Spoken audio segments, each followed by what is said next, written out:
we got to stop, at least in our community, thinking everything got to be flashy, everything got to be popular, everything got to be seen, right? When them people called me and offered me that job at LSU, I was going to make $40,000 a year. And then I was like, kind of like you said, then be able to get promoted and do different things, right? I lived in Marrero at the time with my wife. We just got married. I had my oldest daughter from a previous relationship. I had her when I was 19. My wife was raising her too. And then we had our son. I would wake up at 5 in the morning, get dressed, drive from Marrero to Baton Rouge, like an hour and a half. I'd work 8 to 5. I'd try to get me a little workout in. I'd drive home. My wife would have my food cooked. I'd eat, I'd shower, I'd go to sleep to wake up and do it again. The day I got the workout with Washington, we were on the phone. She was a pharmacy tech. She was talking about how she knew some people in Baton Rouge where she could do that. And I was looking, because we just bought a house, we were going to sell the house and then see what we could get in Baton Rouge. And that was about to be my life. And I was like, yeah, babe, and I'll see if I could be a grad assistant. If that'll pay anything, we'll see what you make and how much. Like, I was ready to settle into that as a life because I had to take care of my kids.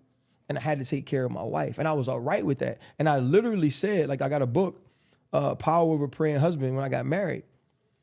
The prayer, it's crazy. The prayer I said before I went up and talked to Muschamp, I was like, God, I am very, very grateful that you gave me 2 years. Because it's 2 years longer than people would have gave me.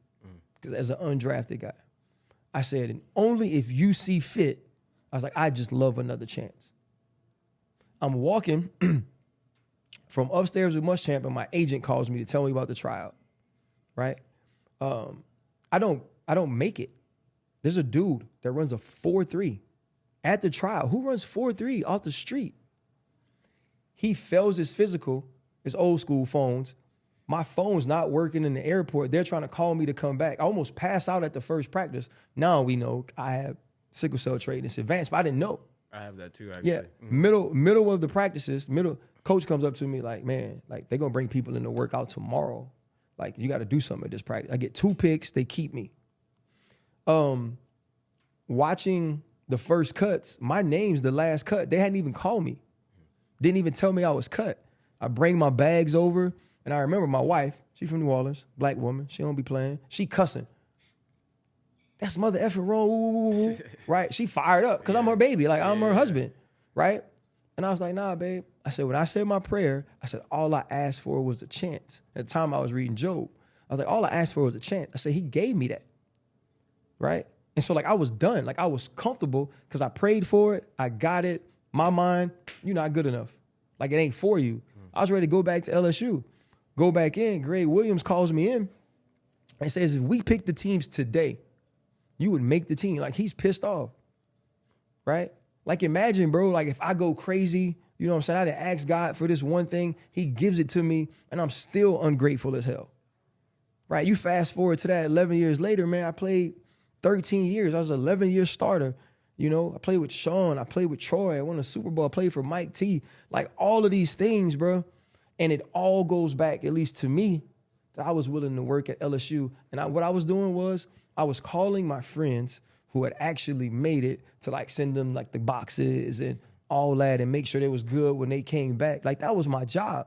Really catering and serving people who at that time, at least, were going to be doing what I was incapable of doing. And I was all right with that. You know what I'm saying? And so now when God gives me all this or all this happens, I love it that much more and I'm that much more grateful to it, but I'm also not attached to it because I know I'm all right if I got to go work at LSU.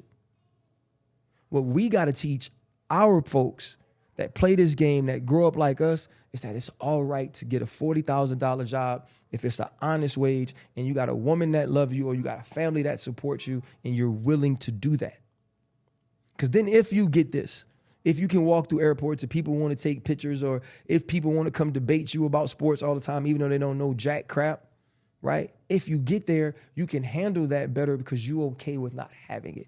Because one day, another safety who can talk, who's charismatic, who's entertaining, right, who has less gray hair is going to get this job. And I know that. And when he gets it, I'm going to be happy for him just like I was when the dude that took my spot playing safety.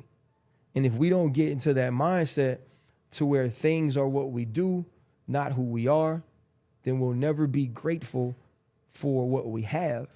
And in the end, it doesn't matter if my house is not as big as his house, as long as my house is big enough for my people.